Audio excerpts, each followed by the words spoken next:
வணக்கம் and welcome back to our skill edge coaching. நம்மளோட 90 days machine learning சேலஞ்சில் இன்னைக்கு டே 19. So இன்னைக்கு வந்து நான் நேத்தியே வீடியோ போட்டிருக்கணும், பட் என்னால் நேற்று சம் ரீசன்ஸால வீடியோ போட முடியல. இன்னைக்கு நம்ம டே 19க்கான கிளாஸ் வந்து பார்க்க போகிறோம். இன்னைக்கு என்ன கான்செப்ட் பார்க்க போகிறோம் அப்படின்னா பேக்கிங்.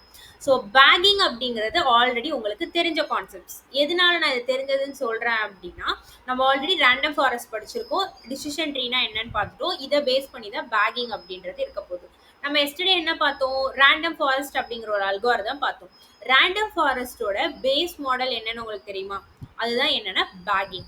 ஸோ இந்த ரேண்டம் ஃபாரஸ்ட் அல்காரிதம் பேக்கிங் அப்படின்ற கான்செப்டை வச்சு தான் ரன் ஆகுது. ஸோ இந்த பேக்கிங் பார்த்தீங்க அப்படின்னா இதை நம்ம என்னன்னு சொல்லுவோம் அப்படின்னா bootstrap aggregating. Bagging stands for bootstrap aggregating. இது ஒன்றும் கிடையாது. என்னன்னா இப்போ நம்ம ரேண்டம் ஃபாரஸ்ட்ல என்ன பண்ணோம்? நான் ஒரு டேட்டாவை பாஸ் பண்ணேன். அந்த டேட்டாவை நான் தனித்தனி சாம்பிள்ஸாக ஸ்ப்ளிட் பண்ணிட்டு அந்த ஒவ்வொரு சாம்பிள்ஸ்க்கும் நம்ம டிசிஷன் ட்ரீ அல்காரிதம் யூஸ் பண்ணி ஒரு அவுட்புட் கிடச்சிச்சு. அந்த அவுட்புட்ல மெஜாரிட்டி எது இருக்கோ அதை வந்து நான் வந்து ஃபைனல் அவுட்புட்டாக எடுத்துக்கிட்டேன். ஸோ கிளாசிஃபிகேஷனுக்கு, ரெக்ரெஷனுக்கு அந்த அவுட்புட் எல்லாத்தையும் எடுத்து நம்ம ஆவரேஜ் பண்ணோம் அப்படின்னா நம்மளுக்கு ரெக்ரெஷனுக்கான அவுட்புட் கிடைக்கும். சேம் லைக் பேக்கிங்கும் இதே கான்செப்ட் தான். பேக்கிங்க்கு எந்த டிஃப்ரென்ஸ் கிடையாது. பட் என்ன டிஃப்ரெண்ட், கீ டிஃப்ரெண்ட் அப்படின்னா, இப்போ ரேண்டம் ஃபாரஸ்ட்ல நம்ம என்ன யூஸ் பண்ணோம்? டிஃபால்ட்டா டிசிஷன் ட்ரீ அல்காரிதம் யூஸ் பண்ணோம் எவ்ரி சாம்பிள்ஸ்க்கு. பட் பேக்கிங்ல என்ன நடக்கும் அப்படின்னா, எனக்கு என்ன அல்காரிதம் வேணுமோ, நான் என்ன அல்காரிதம் அந்த எவ்ரி சாம்பிள்ஸ்க்கு நான் யூஸ் பண்ணணும்னு நினைக்கிறேனோ அதை நான் யூஸ் பண்ணிக்கலாம். ஃபார் எக்ஸாம்பிள் கேஎன்என் யூஸ் பண்ணலாம், and then linear regression, logistic regression, naive Bayes, அந்த மாதிரி எஸ்கேல் அண்ட் ஸ்கைகிட்லான்ல இருக்கக்கூடிய எந்த அல்காரிதம் வேணும்னாலும் நான் என்ன பண்ணிக்கலாம்னா பேக்கிங் கிளாசிஃபையர் மூலியமா என்னோட டேட்டாவை சாம்பிளா பிரிச்சு நான் ஒவ்வொரு சாம்பிள்ஸ்க்கும் அதை நான் யூஸ் பண்ணிக்கலாம். ஸோ இதுதான் பேக்கிங். பேக்கிங் அப்படின்ற கான்செப்ட் எதில் வரும்னா என்செம்பிள் லேர்னிங் டெக்னிக். ஏன்னா ஆல்ரெடி நம்ம பார்த்துட்டோம் ரேண்டம் ஃபாரஸ்ட் அப்படிங்கிறது என்செம்பிள் லேர்னிங் டெக்னிக் அப்படின்னு சொல்லிட்டு. அப்போ பேக்கிங்கிறது ரேண்டம் ஃபாரஸ்டோட பேஸ் மாடல் நான் சொல்றேன்னா அப்போ அதுக்கு மீனிங் என்ன? இதுவும் என்னன்னா ஒரு என்செம்பிள் லேர்னிங் டெக்னிக். ஸோ இது எதுக்காக நம்ம யூஸ் பண்றோம்? இப்போ டிசிஷன் ட்ரீல பார்த்தீங்க அப்படின்னா, நான் என்னோட டேட்டாவை கொடுக்குறேன்னா அந்த டேட்டாவை அப்படியே மெமரைஸ் பண்ணி ஒரு ட்ரீயாக அது கிரியேட் பண்ணும். கிரியேட் பண்ணதுக்கப்புறம் நான் ஒரு நியூ டேட்டா கொடுக்குறப்போ அந்த நியூ டேட்டா பாயிண்ட் வந்து உள்ளே போகிறப்போ அந்த ட்ரீயை பேஸ் பண்ணி எனக்கு அவுட்புட் கொடுக்கும். இது டிசிஷன் ட்ரீல நடக்கிறது. சம்டைம்ஸ் நான் வந்து அதிகமான டேட்டாஸ் நான் கொடுக்குறப்பையோ இல்லை ஏதாவது ஒரு காரணத்தினால ஓவர் ஃபிட்டிங் நடக்கிறதுக்கான சான்சஸ் இருக்குது. எதனால அப்படின்னா என்னோட டிசிஷன் ட்ரீ மாடல் அந்த டேட்டாவை அப்படியே மெமரைஸ் பண்ணுது. ஓகே, ஸோ அதனால இதில் ஓவர் ஃபிட்டிங் வரதுக்கோ இல்லை வேரியன்ஸ் வந்து அதிகமாகிறதுக்கோ நிறைய சான்சஸ் இருக்குது. ஸோ இதை ரெடியூஸ் பண்ணுறதுக்கு வந்த மெத்தட் தான் என்ன அப்படின்னா ensemble learning technique. So ensemble learning டெக்னிக்கில் இருக்கிறது தான் பேக்கிங் அப்படின்னு சொல்லுவோம். ஸோ ரேண்டம் ஃபாரஸ்ட் வந்து எதை பேஸ் பண்ணி ஒர்க் ஆகுது அப்படின்னா பேக்கிங் அப்படிங்கிறத பேஸ் பண்ணி ஒர்க் ஆகுது. ஸோ இப்போ உங்களுக்கு அந்த ஃப்ளோ வந்து புரிஞ்சிருக்கும்னு நம்புகிறேன். ஸோ இப்போ இதில் பேக்கிங் அப்படிங்கிறது எப்படி ஒர்க் ஆகுது? ஸோ அதை அப்படியே ஒரு ஸ்டெப்ஸாக கொடுத்துருக்கேன். என்ன அப்படின்னா கிரியேட் மல்டிபிள் டேட்டா செட்ஸ். ஓகேவா? ஸோ மல்டிபிள் டேட்டா செட்ஸை வந்து அது கிரியேட் பண்ணும் from your original data set. உங்கள் ஒரிஜினல் டேட்டா செட்லேருந்து மல்டிபிள் ரேண்டமான சாம்பிள்ஸை வந்து அது கிரியேட் பண்ணுது. கிரியேட் பண்ணிட்டு each sample is called the bootstrap sample. So first step data செட்டை வந்து மல்டிபிள் சாம்பிள்ஸாக அது கிரியேட் பண்ணும்.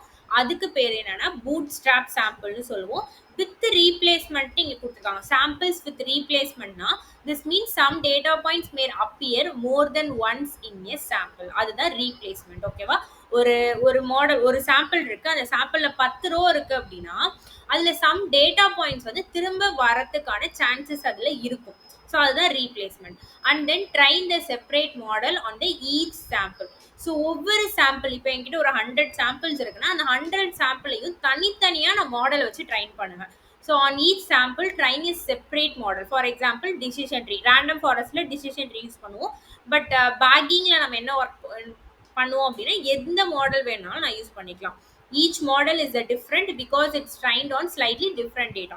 ஏன்னா ஈச் மாடலுமே எனக்கு என்னன்னா இதில் இருக்கக்கூடிய same rows, same set of data point தான் எனக்கு இன்னொரு சாம்பிளே இருக்குமா அப்படின்னா கிடையாது. ஸோ இதில் வந்து ஒரு ஆர்டரில் இருக்கும், இதில் வந்து ரேண்டமாக இருக்கும், சில நியூ டேட்டா பாயிண்ட்ஸும் அதில் இருக்கும். ஸோ ஈச் செட் ஆஃப் அந்த சாம்பிள்ஸ் எல்லாமே டிஃப்ரெண்ட்டாக இருக்கும். ஸோ அதனால் என்ன பண்ணுறேன் அப்படின்னா அந்த எவ்ரி செட்டையுமே வந்து ஒரு மாடலை வச்சு நான் ட்ரைன் பண்ணுவேன். Make predictions with all the models. After that நம்ம என்ன பண்ணுவோம் அப்படின்னா ஒவ்வொரு சாம்பிள்லேருந்து வரக்கூடிய அவுட்புட் மாடல் ட்ரைன் பண்ணதுக்கப்புறம் வர அவுட்புட் இருக்குல்ல, ஸோ அந்த அவுட்புட்டை நான் வந்து மெஜாரிட்டி ஓட் பேஸ் பண்ணி நான் எடுப்பேன் கிளாசிஃபிகேஷனுக்கு. அந்த எல்லா அவுட்புட்டையும் சேர்த்து ஆவரேஜ் கண்டுபிடிச்சேன் அப்படின்னா அது என்னவா இருக்குன்னா ரெக்ரெஷன் மாடலுக்கு இருக்கும். ஸோ பேக்கிங் அப்படிங்கிறது இதுதான். பேக்கிங்னா ஒன்றும் இல்லை, பூட் ஸ்ட்ராப் அக்ரிகேஷன். ஸோ இது வந்து ரெக்ரெஷனோட பேஸ் மாடல். ஸோ இதை யூஸ் பண்ணி நான் என்ன பண்ணிக்கலாம்னா ஒரு டேட்டா செட்டை சாம்பிள்ஸாக பிரித்து அந்த சாம்பிள்ஸ் ஈச் சாம்பிள்ஸை வந்து நான் ஒரு மாடல் வச்சு ட்ரைன் பண்ணி நான் என்ன பண்ணிக்கலாம்னா அவுட்புட்டை வந்து எடுத்துக்கலாம். ஸோ இது வந்து இப்போ இது எப்படின்னா, இப்போ என்னோட ஒரு டேட்டா இருக்கு, அந்த டேட்டாவை ஃபுல்லாக நான் ஒரே மாடலை வச்சு நான் அவுட்புட்டை எடுக்கிறதுக்கும், என்னோட மாடலை என்னோட டேட்டாவை நான் செப்பரேட்டாக தனித்தனியாக ஒரு குரூப்பாக பிரித்து அந்த ஒவ்வொரு குரூப்புக்கும் நான் மாடலை வச்சு ட்ரைன் பண்ணி அதுலேருந்து வர அவுட்புட்டை பேஸ் பண்ணி நான் ஃபைனல் அவுட்புட் எடுக்கிறதுக்கும் நிறைய டிஃப்ரெண்ட் இருக்கு. ஸோ இதில் எனக்கு என்ன கிடைக்கும் அப்படின்னா பெட்டரான அவுட்புட் கிடைக்கிறதுக்கு சான்ஸ் இருக்கு.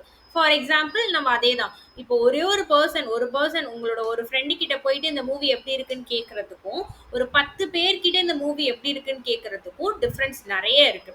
ஒரே ஒரு பர்சன்ட் கேட்குறப்போ அது வந்து மேபி ராங்கா இருக்க கூட சான்ஸ் இருக்கும், கரெக்டா இருக்கிறது கூட சான்ஸ் இருக்கும். ஆனா ஒரு 10 பேர்கிட்ட கேட்குறப்போ அது வந்து 100% இல்லைனாலும் ஒரு 99% வந்து கரெக்டா இருக்கிறதுக்கான நிறைய சான்சஸ் இருக்கு. ஸோ இதுதான் பேக்கிங் அப்படிங்கிறது இப்படிதான் ஒர்க் ஆகும். ஸோ இது கோட்ல வந்து நம்ம பேக்கிங் வந்து எப்படி யூஸ் பண்ணலாம் அப்படின்றத பார்ப்போம். ஸோ இப்போ நம்ம பேக்கிங் கிளாசிஃபையர்ல நம்ம ஆல்ரெடி பார்த்த ரேண்டம் ஃபாரஸ்ட் தான்.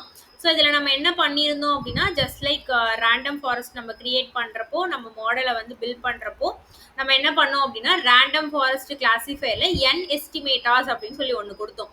அதாவது என்னோட டேட்டா செட்டை எத்தனை சாம்பிள்ஸ் தான் நான் பிரிக்கணுங்கிறத நான் இங்கே தான் டெனோட் பண்ணுவேன். அதே மாதிரி ரேண்டம் ஸ்டேட் அப்படின்றதும் கொடுத்தோம். மற்றபடி நம்ம வேற எதுவும் கொடுக்கல. இது ரேண்டம் ஃபாரஸ்ட் கிளாசிஃபையர். ஏன்னா இதில் டிஃபால்ட்டாக ரேண்டம் கிளாசிஃபையர், அதாவது என்னோட மாடல் என்னவா இருக்கும் அப்படின்னா டிசிஷன் ட்ரீயாக தான் இருக்க போகுது. ஆனால் பேக்கிங்கில் எப்படின்னா என்னோட மாடல் நான் எந்த மாடலை வச்சு ட்ரைன் பண்ண போகிறேன் எவ்ரி சாம்பிள்ஸ் அப்படிங்கிறத நான் வந்து கொடுக்கணும். ஸோ இப்போ இதில் பார்த்தீங்கன்னா நம்ம என்ன கொடுப்போம் அப்படின்னா எஸ்கேலேண்டில் என்செம்பிள் அப்படின்ற ஒரு மாடியூல்லேருந்து நம்ம எதை இம்போர்ட் பண்ணுறோம்னா பேக்கிங் கிளாசிஃபையர் அப்படிங்கிறத இம்போர்ட் பண்ணுறோம். ஸோ இதில் bagging model equal to bagging classifier of என்னோட மாடலை நான் லோட் பண்ணுவேன்ல, ஸோ லோட் பண்ணுறப்போ பேஸ் எஸ்டிமேட்டார் அப்படின்னு சொல்லி ஒரு பேராமீட்டர் இருக்கு. அந்த பேராமீட்டர் நம்ம மென்ஷன் பண்ணணும். பேஸ் எஸ்டிமேட்டார்ல தான் நான் என்ன மாடல் என்ன அல்காரிதம் நான் யூஸ் பண்ண போறேன் அப்படின்றத நான் கொடுக்கணும். ஸோ இதில் நான் என்ன கொடுத்துருக்கேன் அப்படின்னா டிசிஷன் ட்ரீ கிளாசிஃபையர். இங்கே வந்து நான் டிசிஷன் ட்ரீ யூஸ் பண்ணுறேன், ஏன்னா நான் அதே டேட்டா செட் யூஸ் பண்ணுறதுனால. இப்போ நீங்கள் வேற ஏதாவது ஒரு டேட்டா செட் யூஸ் பண்ணுறீங்க இல்லை வேற ஏதாவது ஒரு அல்காரிதம் யூஸ் பண்ணுறீங்கன்னா அங்கேயும் நீங்கள் என்ன யூஸ் பண்ணிக்கலாம்னா இந்த டிசிஷன் ட்ரீ கிளாசிஃபையருக்கு பதிலாக K nearest neighbour algorithm use பண்ணலாம், linear regression, logistic regression, naive Bayes algorithm எது வேணாலும் நீங்கள் யூஸ் பண்ணிக்கலாம் based on your logic and based on your recruitment. உங்களோட ரெக்ரூட்மெண்ட்டுக்கு தகுந்த மாதிரி நீங்கள் என்ன பண்ணிக்கலாம்னா நீங்கள் இதை யூஸ் பண்ணிக்கலாம். அதே மாதிரி என் எஸ்டிமேட்டாருங்கிறது நம்ம கொடுக்கணும். ஸோ 100 சாம்பிள்ஸ் தான் நம்ம பிரிக்கணும்னு கொடுத்துருக்கோம். அண்ட் தென் ரேண்டம் ஸ்டேட் 42ன்னு சொல்லி நான் மென்ஷன் பண்ணியிருக்கேன். ஸோ இதுதான் பேக்கிங் கிளாசிஃபையர்.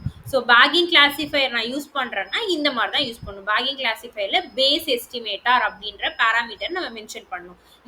இதில் தான் நான் எந்த அல்காரிதமை எவ்ரி சாம்பிள்ஸ் வந்து ட்ரைன் பண்ண போகிறேன் அப்படின்றத நான் கொடுக்கணும். ஸோ இந்த இடத்துல நான் என்ன அல்காரிதம் யூஸ் பண்ண போறேன்னு அதை மென்ஷன் பண்ணிவிட்டு சேம் லைக் மற்றது எல்லாமே எப்போதும் நம்ம பண்ணுறது தான். பேக்கிங் மாடல் டாட் ஃபிட்டில் எக்ஸ்ட்ரைன் ஒய் ட்ரெயின் பாஸ் பண்ணிவிட்டு பேக்கிங் ப்ரிடிக்ஷனுக்கு வந்து பேக்கிங் மாடல் டாட் ப்ரிடிக்டில் வந்து என்னோட எக்ஸ் டெஸ்ட்டை பாஸ் பண்ணியிருக்கேன். அண்ட் அக்யூரசி ஸ்கோருக்கு நான் ஃபைன் பண்ணியிருக்கேன் ஒய் டெஸ்ட்டையும் அண்ட் என்னோட ப்ரிடிக்ஷன் பண்ண அவுட்புட்டையும் நான் பாஸ் பண்ணிவிட்டு நான் ரன் பண்ணேன் அப்படின்னா எனக்கு 1 செகண்ட். ஸோ நான் ரன் பண்ணேன் அப்படின்னா இது எனக்கு அவுட்புட் கொடுக்கும் 79. ஸோ தட் இஸ் 79% அக்யூரசி வந்து எனக்கு இந்த மாடல் கொடுத்துருக்கு. ஸோ இந்த மாதிரி உங்களோட ஓவர் ஃபிட்டிங்கையோ இல்லை ஹை வேரியன்ஸையோ நம்ம கம்மி பண்ணுறதுக்கு எதை யூஸ் பண்ணலாம்னா இந்த பேக்கிங் கிளாசிஃபையர் அப்படிங்கிறது நம்ம யூஸ் பண்ணலாம். ஓகே, ஸோ இப்போ எந்த இடத்துல நான் பேக்கிங் கிளாசிஃபையர் அண்ட் எந்த இடத்துல நான் ரேண்டம் ஃபாரஸ்ட் யூஸ் பண்ணலான்னு பார்ப்போமா. ஸோ ரேண்டம் ஃபாரஸ்ட் மோஸ்ட்லி நான் எந்த மாதிரி இடத்துல யூஸ் பண்ணலாம் அப்படின்னா ஒரு ட்ரீ பேஸ்டு ப்ராப்ளம். நான் வந்து அந்த மாடல் அந்த டேட்டா செட்டுக்கு ஒரு ட்ரீயை தான் நான் கிரியேட் பண்ண போகிறேன். ஒரு ட்ரீ பேஸ்டு ப்ராப்ளம் வருது, அந்த இடத்துல வந்து எனக்கு அதிகமான அக்யூரசி வேணும். டியூன் பண்ணுறது எனக்கு கம்மியாக டியூன் பண்ணும், அதாவது என்னோட மாடலை நான் டியூன் பண்ணுறது. ஸோ என்னோட மாடல் வந்து பெஸ்ட்டு பர்ஃபார்மன்ஸ் கொடுக்கறதுக்காக நம்ம சம் டியூனிங்லாம் இதெல்லாம் நம்ம ஃபியூச்சரில் பார்ப்போம். சம் டியூனிங்லாம் பண்ணுவோம். ஸோ அது ரொம்ப கம்மியாக இருக்கணும், பட் என்னோட மாடல் அதிகமான அக்யூரசி கொடுக்கணும். அண்ட் ட்ரீ பேஸ்டு ஒரு ப்ராப்ளமாக இருக்குன்னா அந்த இடத்துல நான் எது யூஸ் பண்ணிக்கலாம்னா ரேண்டம் ஃபாரஸ்ட் அப்படிங்கிறத நான் யூஸ் பண்ணிக்கலாம். இப்போ உங்கள் டேட்டா ஒரு ஸ்ட்ரக்சர்டு டேட்டாவாக இருக்குது, ஒரு சிஎஸ்வி எக்ஸல் ஃபைலாக இருக்குது அப்படின்னா random forest works great on the structured data. So and then ஒரு டிஃபால்ட்டாக வந்து ஹை பர்ஃபார்மன்ஸ் ட்ரீ என்செம்பிள், அதாவது டிஃபால்ட்டாகவே வந்து எனக்கு ட்ரீ பேஸ்டு அந்த அதிகமாக ஹை பர்ஃபார்மன்ஸ் கொடுக்கணும் அப்படின்றப்போ நான் என்ன பண்ணிக்கலாம்னா ரேண்டம் ஃபாரஸ்ட் வந்து நான் யூஸ் பண்ணிக்கலாம். இன்னொரு மெயின் டிஃப்ரென்ஸ் என்ன அப்படின்னா, நம்ம ரேண்டம் ஃபாரஸ்ட்ல ஒரு டெக்னிக் பார்த்தோம். அந்த ரேண்டம் ஃபாரஸ்ட் டெக்னிக்ல என்ன பண்ணோம் அப்படின்னா, அந்த ஃபீச்சர் செலெக்ஷன் வந்து எனக்கு ரேண்டமா செலக்ட் ஆகும் அப்படின்னு சொல்லி பார்த்தோமா. அதாவது எனக்கு ஒவ்வொரு டிசிஷன் ட்ரீலையும் இந்த மாதிரி எந்த கொஷினை பேஸ் பண்ணி எனக்கு அந்த டிசிஷன் ட்ரீ வந்து வரணும் அப்படிங்கிறதுக்கு ஒரு ரேண்டமா வந்து ஃபீச்சர்ஸை செலக்ட் பண்ணி அதுக்கப்புறம் அதில் எது பெஸ்ட் அப்படின்றத சூஸ் பண்ணும் அப்படின்னு சொல்லி நம்ம ரேண்டம் ஃபாரஸ்ட்ல பார்த்தோம். ஆனால் நம்மளோட பேக்கிங்கில் வந்து அப்படி நடக்காது. எவ்வளோ ஃபீச்சர்ஸ் இருக்கோ அவ்வளோ ஃபீச்சர்ஸையுமே எனக்கு என்ன பண்ணணும்னா ஒவ்வொரு மாடல் ஒவ்வொரு சாம்பிள்ஸ்க்கும் அதை யூஸ் பண்ணணும். இப்போ ஃபார் எக்ஸாம்பிள் நம்ம என்ன பண்ணியிருக்கோம் பேக்கிங்கில் கிளாசிஃபையர், அதாவது டிசிஷன் ட்ரீ யூஸ் பண்ணியிருக்கோமா. ஸோ டிசிஷன் ட்ரீல யூஸ் பண்ணியிருக்கிறதுனால இந்த 100 சாம்பிள்ஸாக அது பிரிக்கும். கரெக்டாக? ஸோ 100 சாம்பிள்ஸ் பிரித்ததுக்கு அப்புறம் என்ன நடக்கும்னா ஒவ்வொரு சாம்பிள்ஸ்க்கு வந்து எந்த கொஷினை பேஸ் பண்ணி நான் டிசிஷன் ட்ரீயை பண்ணலாம் அப்படின்னு சொல்லி நடக்கிறப்போ, இப்போ என்கிட்ட ஒரு 16 ஃபார் எக்ஸாம்பிள் நம்ம இது ஆல்ரெடி இந்த கால்குலேஷன் பார்த்தோம். என்ன பார்த்தோம்? ஃபார் எக்ஸாம்பிள் வந்து என்கிட்ட ஒரு 16 ஃபீச்சர் இருக்குன்னு வச்சுக்கோங்க. 16 இன்புட் வேரியபிள்ஸ் இருக்குது அப்படின்னா இதுக்கு வந்து ஸ்கொயர் ரூட் மெத்தட் யூஸ் பண்ணும். அதாவது ஸ்கொயர் ரூட் ஆஃப் 16 அப்படின்னு சொல்லி கொடுக்குறப்ப எனக்கு அவுட்புட் வந்து என்ன வரும்னா 4. ஸோ அப்போ என்ன பண்ணுன்னா ஒவ்வொரு சாம்பிள்ஸ்க்கும் என்ன பண்ணுன்னா ரேண்டமாக ஒரு 4 ஃபீச்சரை கிரியேட் பண்ணும், 4 ஃபீச்சரை செலக்ட் பண்ணும். அந்த 4 ஃபீச்சரில் செலக்ட்ஸ் த பெஸ்ட் ஒன். ஓகேவா? Selects the best one. ஒரு பெஸ்ட் ஒரு ஃபீச்சரை வந்து அது செலக்ட் பண்ணி எனக்கு டிசிஷன் ட்ரீயை கிரியேட் பண்ணும். இதுதான் நடக்கும். ஆனால் இந்த பேக்கிங் கிளாசிஃபையர்ல என்ன நடக்கும் அப்படின்னா எவ்ரி டைம் வந்து இந்த டிசிஷன் ட்ரீ இந்த 100 சாம்பிள்ஸுக்குமே வந்து அந்த ட்ரீயை வந்து டிஃபைன் பண்ணுறப்போ இந்த 16 இன்புட் வேரியபிளையுமே அது எடுத்துகிட்டு போகும். இந்த மாதிரி 4 ரேண்டமாக வந்து ஃபீச்சர்ஸை வந்து செலக்ட் பண்ணாது. இந்த 16 ஃபீச்சர்ஸையுமே அது என்ன பண்ணும் அப்படின்னா எவ்ரி சாம்பிள்ஸ்க்கும் இந்த 16 ஃபீச்சர்ஸை அது எடுத்துகிட்டு போகும். ஸோ இதுதான் பேக்கிங்க்கும் நம்மளோட ரேண்டம் ஃபாரஸ்ட்டுக்கும் உள்ள டிஃப்ரென்ஸ். ஸோ இந்த மாதிரி நம்ம பேக்கிங்கில் எனி அதர் மாடல்ஸ் நம்ம யூஸ் பண்ணுறப்போ இப்போ இந்த மாதிரியான ஃபீச்சர்ஸ்லாம் என்ன பண்ணோம்னா எல்லா மாடலுக்குமே அந்த 16 ஃபீச்சர்ஸையுமே அது யூஸ் பண்ணிக்கும், ரேண்டமாக இந்த மாதிரி சூஸ் பண்ணாது. ஸோ இதுதான் என்னன்னா ஒரு பெரிய டிஃப்ரென்ஸ். அண்ட் தென் நம்ம பேக்கிங் வந்து மெயினாக எந்த இடத்துல யூஸ் பண்ணுவோம் அப்படின்னா சேம் லைக் நான் சொன்னது தான். இந்த இடத்துல நம்ம வேறு ஏதாவது மாடல்ஸ் யூஸ் பண்ணணும் அப்படின்னா பேக்கிங் கிளாசிஃபையர் நான் யூஸ் பண்ணிக்கலாம். அதே மாதிரி என்ன அப்படின்னா நீங்கள் எஸ்கேலேனில் இருக்கக்கூடிய எல்லா அல்காரிதமே நீங்கள் இந்த இடத்துல வந்து பேஸ் எஸ்டிமேட்டர்ஸில் நீங்கள் யூஸ் பண்ணிக்கலாம். அதுக்கப்புறம் you want to experiment with the ensemble learning on the different models. இப்போ வந்து பிகினராக இருக்கீங்க, நிறைய ட்ரைன் பண்ணணும், நிறைய கற்றுக்கணும் அப்படின்னா இந்த பேஸ் எஸ்டிமேட்டரை யூஸ் பண்ணி நிறைய என்செம்பிள் மாடல்ஸ் இருக்கும்ல, அந்த மாதிரியான நிறைய டிஃப்ரெண்ட் மாடல்ஸை வந்து நீங்கள் யூஸ் பண்ணி ட்ரை பண்ணி பார்க்கலாம்.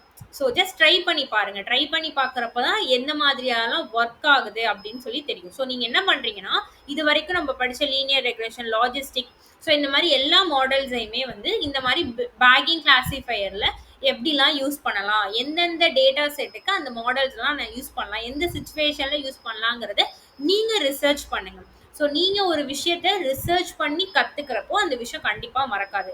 ஸோ இதை வந்து ஒரு ஹோம்ஒர்க் மாதிரி எடுத்துக்கிட்டு இதை வந்து ட்ரை பண்ணி பாருங்கள். இந்த பேக்கிங் கிளாசிஃபையரில் லீனியர் ரெக்ரெஷன், லாஜிஸ்டிக் ரெக்ரெஷன்லாம் எந்த சுச்சுவேஷனில் யூஸ் பண்ணுறது, எந்த மாதிரியான டைமில் நான் அதெல்லாம் யூஸ் பண்ணுறதுன்னு சொல்லி நீங்கள் ரிசர்ச் பண்ணி பாருங்கள். ரிசர்ச் பண்ணிவிட்டு யாருக்காவது ஒரு ப்ராப்பரான அவுட்புட் இல்லை ஒரு கிளாரிட்டி கிடச்சிச்சு அப்படின்னா இந்த வீடியோவுக்கு கீழே அதை கண்டிப்பாக கமெண்ட் பண்ணுங்கள். ஏன்னா அது இன்னொருத்தவங்க வந்து ஓகே இதை வந்து பண்ணுறாங்க, ஸோ நம்மளும் பண்ணலாம் அப்படின்னு சொல்லிட்டு அவங்களுக்கு ஒரு மோட்டிவேஷன் கிடைக்கும், அவங்களும் ஒரு பூஸ்ட் பண்ணும். ஸோ அதனால யாருக்காவது நீங்கள் ரிசர்ச் பண்ணி உங்களுக்கு அவுட்புட் வந்து ஒரு கிளாரிட்டி கிடச்சிச்சு அப்படின்னா கீழே மறக்காமல் கமெண்ட் பண்ணுங்கள். ஸோ இன்னைக்கான கிளாஸ்ல நம்ம என்ன பார்த்துருக்கோம் அப்படின்னா பேக்கிங் கிளாசிஃபையர். ஸோ பேக்கிங் அப்படிங்கிறது one of the important and நிறைய இன்டர்வியூஸ்ல கண்டிப்பா கேட்பாங்க. ரேண்டம் ஃபாரஸ்ட் வந்து எதை பேஸ் பண்ணி ஒர்க் ஆகுது, ஸோ பேக்கிங் கிளாசிஃபையருக்கும் ரேண்டம் ஃபாரஸ்ட்டுக்கும் என்ன டிஃப்ரென்ஸ், ஸோ இந்த மாதிரி கொஸ்டின்ஸ்லாம் கேட்கறதுக்கான நிறைய சான்சஸ் இருக்கு. ஸோ நாளைக்கு நம்ம என்ன பார்க்க போறோம் அப்படின்னா ஃபுல் அண்ட் ஃபுல் ஒரு ப்ராக்டிக்கல் செஷனாக இருக்க போது. நாளைக்கு இந்த வீக் பார்த்து ஏதாவது ஒரு அல்காரிதம் எடுத்து அதில் ஒரு ரியல் டைம் டேட்டாவோட எப்படி ஒர்க் ஆகுதுங்கிறத நாளைக்கு நம்ம பார்க்க போகிறோம். So stay tuned for our tomorrow's videos and subscribe பண்ண மறக்காதீங்க. நிறைய பேர் சப்ஸ்கிரைப் பண்ணாமல் பார்த்துட்டு இருக்கீங்க. அண்ட் பக்கத்தில் இருக்கிற பெல் பட்டனையும் கிளிக் பண்ணிடுங்க. அப்போ தான் நான் போடுற வீடியோ உங்களுக்கு உடனே ரீச் அவுட் ஆகும். இந்த வீடியோ யாருக்காவது யூஸ் ஆகும்னு நீங்கள் நினச்சிங்கன்னா அவங்களுக்கு மறக்காமல் ஷேர் பண்ணுங்கள். அண்ட் தென் உங்களோட வேல்யூபிள் கமெண்ட்ஸ் அண்ட் ஏதாவது டவுட்ஸ் இருந்துச்சு அப்படின்னா கமெண்ட் பண்ணுங்கள். நான் டெஃபினெட்லி ரிப்ளை பண்ணுறேன். And thank you very much. Thank you for your support. And நிறைய பேர் எனக்கு வாட்ஸ்அப்பில் டவுட்ஸ்லாம் வந்து மெசேஜ் பண்ணுறீங்க. எல்லாருக்குமே நான் ரிப்ளை பண்ணுறேன். உங்களுக்கு ஏதாவது டவுட்ஸ் இருந்துச்சுன்னா எனக்கு வாட்ஸ்அப்லேயும் காண்டாக்ட் பண்ணுங்கள்.